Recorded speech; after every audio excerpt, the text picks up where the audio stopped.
This channel does not promote any violent, harmful, or illegal activities. All content provided by this channel is meant for an educational purpose only. শুরুতেই যে খবরের দিকে নজর রাখবো তা হলো মেদিনীপুরে মেয়াদ উত্তীর্ণ ওষুধ দেওয়ার অভিযোগ। TV9 বাংলার খবরের জের।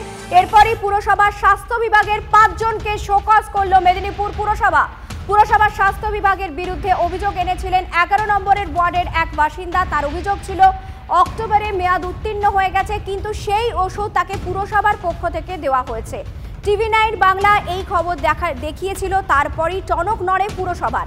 গাফিলতির শিকড় খুঁজতে তৈরি হয় 3 সদস্যের তদন্ত কমিটি। এরপরই শোকজ করা হলো স্বাস্থ্য দপ্তরের 5 কর্মীকে।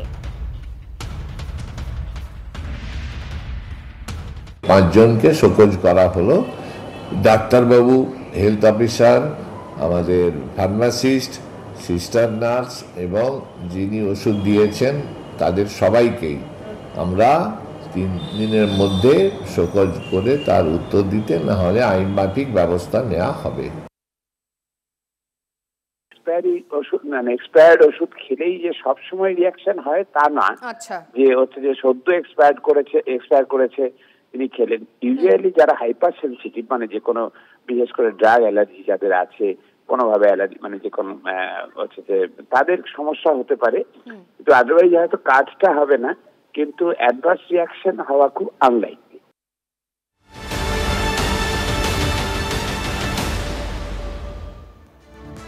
আদিবাসীদের জন্য রাজ্যের আনা সরকারি প্রকল্পগুলির সুবিধে আদিবাসীরাই পাচ্ছেন না। আদিবাসীদের নাম করে অন্যরা সুবিধে ভোগ করছে।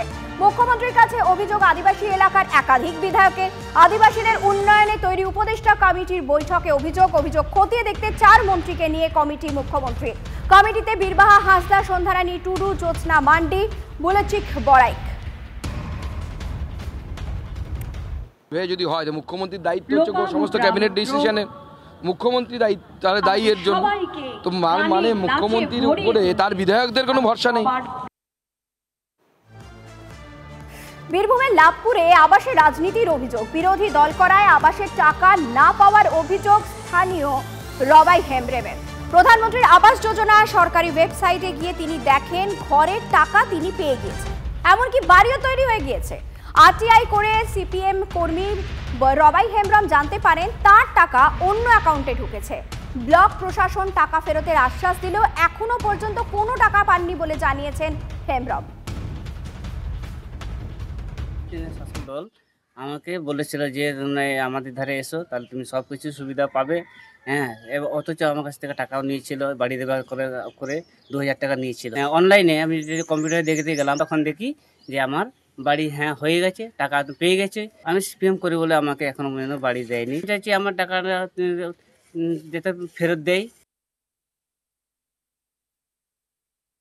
বিরোধী বলে না, ওরা গরিব মানুষের, সাধারণভাবে গরিব মানুষের, সিপিএম এর গরিব কজন আছে? আর সিপিএম কে ভোট দেয় এরকম সংখ্যা কি আছে? সুতরাং এটা ছোট হয়ে যাবে। আসলে হচ্ছে এরা এরকম প্রচুর গরিব মানুষের নামে টাকা ঢুকছে, কিন্তু সেই টাকা অন্য অ্যাকাউন্টে ঢুকছে, তারা লুট করছে। এটা উপরের তলার লোকরাও জানে, কারণ তার ভাগ উপর তলায় যায়। কোথাও যদি কোনো অভিযোগ থাকে তাদের লিখিত আকারে জানাতে বলুন। ভিডিওর কাছে অভিযোগ করেছে, কিন্তু এখনো পর্যন্ত শোনা হয়নি। সে অভিযোগপত্রে যদি কোনো জেরক্স কপি থাকে আমাকে দিন, আমি সেটা দেখছি, যত দ্রুত সম্ভব সেই সমস্যার সমাধান হবে। এটা আপনাদের মাধ্যমে সেই পরিবারগুলোকে আমরা আশ্বস্ত করতে। ট্যাব কেলেঙ্কারির জাল ছড়িয়েছে গোটা রাজ্য জুড়ে, আর যখন সেই তদন্তে নামা হচ্ছে তখন একের পর এক গ্রেফতারের ঘটনা ঘটছে। এবার সাবির আলম নামে একজনকে গ্রেফতার করলো হবিপুর থানার পুলিশ। ধৃতের বাড়ি উত্তর দিনাজপুরের ইসলামপুর থেকেই অভিযুক্তকে গ্রেফতার করে পুলিশ। টাকা ঢোকাইছে, টাকা ঢোকার পর আমাকে কতদিন হয়ে গেছে টাকা ঢোকার, ওই আবার টাকা নিয়ে নিয়েছে, আমাকে এখন ধরে নিয়ে আসছে। দেখি কি হয়। কত টাকা ঢুকেছিল? 10,000। কটা এখন দিয়েছিল আপনি? বাড়ি কোথায় আপনার? আর যে দিয়ে অ্যাকাউন্টটা চেয়েছিল নাম কি? ওর নাম তো কি, আমি তো নামটা বলতে পারবো না। এটা কি হোক তোমার কাছে চাইছি।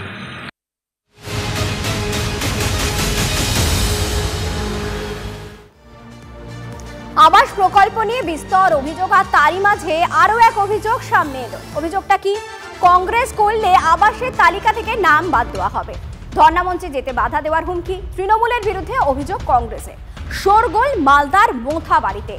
আবাস প্লাস যোজনার দুর্নীতি নিয়ে বিক্ষোভ, বিডিও অফিসের সামনে ধর্ণা ও কংগ্রেসের অভিযোগ মোথাবাড়ি এলাকায় তৃণমূল নেতা তাদের আত্মীয় বা ঘনিষ্ঠদের দোতলা তিনতলা বাড়ি থাকলেও আবাস প্রকল্পের তালিকায় নাম উঠেছে, অথচ গ্রামের অসংখ্য মানুষ যারা গৃহহীন তাদের নাম উঠছে না।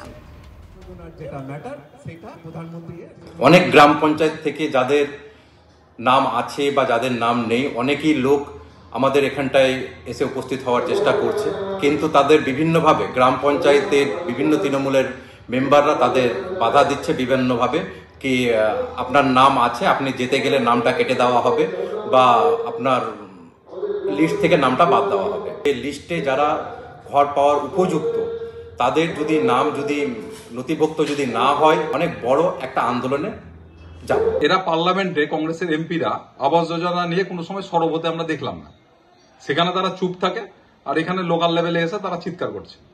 এটা যদি একসঙ্গে সমস্ত বিরোধী দল তৃণমূলের বিরুদ্ধে, তৃণমূলের এই দুর্নীতির বিরুদ্ধে সরব হয়, তাহলে নিশ্চিতভাবে জনসাধারণ অনেক বেশি উপকার হবে। এই আবাস যোজনায় যাদের নাম নথিভুক্ত আছে তাদের তালিকায় ঠিক না ভুল, কারোর নাম ভুলভাবে এন্ট্রি হয়েছে কিনা তার সঠিকভাবে তদন্তের জন্য অলরেডি কাজ শুরু হয়ে গেছে।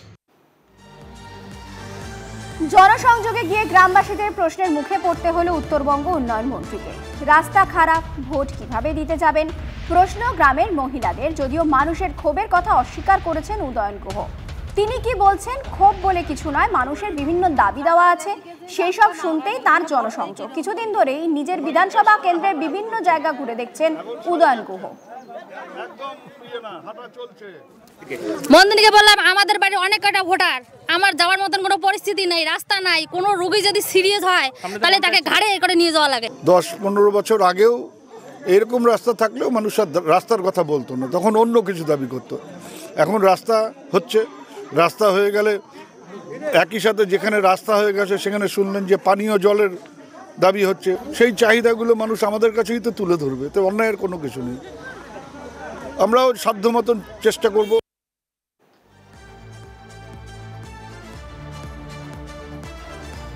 মানুষের ক্ষোভের মুখে এবার উদয়ন গুহ, সেই ছবি আপনারা দেখতে পাচ্ছেন। বেশ কিছুদিন ধরেই তার এলাকায় তাকে ঘুরে ঘুরে মানুষের সঙ্গে জনসংযোগ করতে দেখা যাচ্ছে, বিভিন্ন মানুষের দাবি দেওয়া শুনতে দেখা যাচ্ছে। যদিও এবার তাকে ক্ষোভের মুখে পড়তে হলো, যদিও সে কথা অস্বীকার করেছেন উদয়ন গুহ স্বয়ং। জনসংযোগে গিয়ে গ্রামবাসীদের প্রশ্নের মুখে উত্তরবঙ্গ উন্নয়ন মন্ত্রী।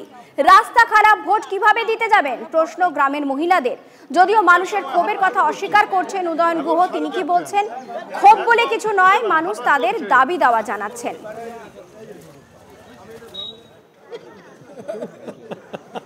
বিভিন্ন সময় তাকে বিগত দিনে দেখা গেছে তিনি জনসংযোগে বেরোচ্ছেন, তার এলাকা ঘুরে ঘুরে মানুষের সমস্যার কথা শুনছেন। আর এবারে তিনি যখন জনসংযোগ করতে গেলেন তখন গ্রামবাসীদের নানান প্রশ্নের মুখে পড়তে হলো।